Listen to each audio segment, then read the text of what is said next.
मैंने जो जमीन के कागजात एसआईटी को सौंपे हैं, जो पहली एसआईटी बनी थी, उसमें 13 दस्तावेज हमने सौंपा है और उस दस्तावेज में बहुत साफ तौर पे है कि 2 करोड़ की जमीन 5 मिनट के बाद 18.5 करोड़ में खरीदी गई और उसमें चंपत राय की हस्ताक्षर हैं। सारे जमीन के सौदों में चंपत राय के हस्ताक्षर हैं। राम मंदिर लैंड केस को लेकर आम आदमी पार्टी सांसद संजय सिंह ने 2 अलग-अलग अखबारों में छुपी खबरों पर सवाल उठाए हैं। संजय सिंह के मुताबिक एक अखबार की रिपोर्ट में ये कहा गया है कि चंपत राय और अनिल मिश्रा को एसआईटी ने क्लीन चिट दे दी है। वहीं हिंदुस्तान की एक रिपोर्ट का हवाला देते हुए वो कहते हैं कि सुप्रीम कोर्ट ने एसआईटी को अपनी जांच पूरी कर 17 अगस्त को अपडेट देने को कहा था। इन्हीं दोनों रिपोर्टों को लेकर संजय सिंह ने सवाल उठाया है कि आखिर जनता भरोसा करे तो किस बात पर। अगर चंपत राय और अनिल मिश्रा को क्लीन चिट मिल चुकी थी तो फिर एसआईटी की जांच किस बात को लेकर चल रही थी, और अगर जांच अभी भी जारी है तो क्लीन चिट की खबर कैसे सामने आई। संजय सिंह ने अपने पुराने दावों को दोहराया और कहा कि उन्होंने पहले एसआईटी को 13 डॉक्यूमेंट सौंपे थे। उनका दावा है कि इन दस्तावेजों में जमीन के एक सौदे का भी जिक्र था, जिसमें करीब 2 करोड़ रुपयों की जमीन कुछ ही मिनटों में 8.5 करोड़ रुपयों में खरीदी गई। संजय सिंह ने आरोप लगाया है कि चंपत राय और अनिल मिश्रा इस पूरे मामले के जिम्मेदार हैं।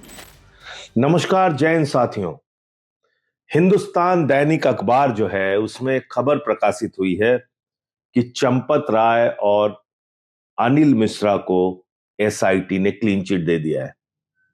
यह खबर है हिंदुस्तान की। और इसी के बाद एक खबर है दैनिक जागरण की, जिसमें सुप्रीम कोर्ट कह रहा है एसआईटी को कि आप जल्दी अपनी जांच पूरी करें और स्टेटस रिपोर्ट दें। यह 17 अगस्त की खबर है, दैनिक जागरण की खबर है, जिसमें माननीय सुप्रीम कोर्ट ने कहा है कि आप जल्दी अपनी जांच पूरी कीजिए और स्टेटस रिपोर्ट दीजिए। तो जब स्टेटस रिपोर्ट सुप्रीम कोर्ट मांग रहा है तो ये क्लीन चिट कैसे मिल गई? दोनों में से कौन सी खबर सही है? हिंदुस्तान की खबर सही है या दैनिक जागरण की खबर सही है? लेकिन मैं एक बात बहुत साफ तौर पे कहना चाहता हूं कि चंपत राय और अनिल मिश्रा कैसे बच सकते हैं? मैंने जो जमीन के कागजात एसआईटी को सौंपे हैं, जो पहली एसआईटी बनी थी, उसमें 13 दस्तावेज हमने सौंपा है और उस दस्तावेज में बहुत साफ तौर पे है कि 2 करोड़ की जमीन 5 मिनट के बाद 18.5 करोड़ में खरीदी गई और उसमें चंपत राय की हस्ताक्षर हैं। सारे जमीन के सौदों में चंपत राय के हस्ताक्षर हैं। वो चाहे 9 करोड़ की जमीन 55 करोड़ में खरीदी गई, वो चाहे 1 करोड़ 73 लाख की जमीन 24 करोड़ में खरीदी गई, या फिर 2 करोड़ की जमीन 18.5 करोड़ में खरीदी गई, या ऐसे तमाम दस्तावेज। और 13 दस्तावेज मेरे पास अभी और बाकी हैं, वो मैं एसआईटी को देना चाहता हूं। आप मुझे सुनिए, विवश मत कीजिए कि मैं सुप्रीम कोर्ट खुद से जाऊं और ये सारे कागजात वहां रखूं। कैसे आप चंपत राय और अनिल मिश्रा को क्लीन चिट दे सकते हैं? यही लोग तो मुख्य आरोपी हैं। ये इन्होंने ही चढ़ावा चोरी कराया, इन्होंने ही चंदा चोरी कराया, इन्होंने ही निर्माण कार्य में चोरी किया, इन्होंने ही जमीनों का घोटाला किया और क्लीन चिट मिल रही है इनको। ये तो बड़ी अजीब बात है। जो मुख्य आरोपी हैं चढ़ावा चोरी, चंदा चोरी, आभूषण चोरी, निर्माण चोरी के, उनको आप क्लीन चिट दे रहे हैं। प्रभु श्री राम के साथ आप धोखा कर रहे हैं। तो इसमें सच्चाई क्या है, ये पूरा देश जानना चाहता है।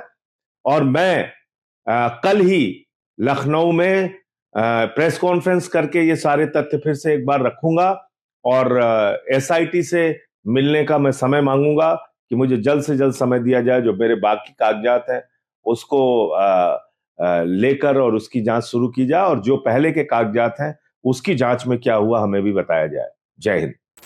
हालांकि ये संजय सिंह के आरोप हैं तो इन्हें स्वतंत्र रूप से स्थापित तथ्यों के तौर पर ना देखा जाए। उन्होंने आरोप लगाया है कि अगर ऐसे लोगों को क्लीन चिट दे दी गई तो भगवान राम के नाम पर जनता के साथ ये सही नहीं करा जा रहा है।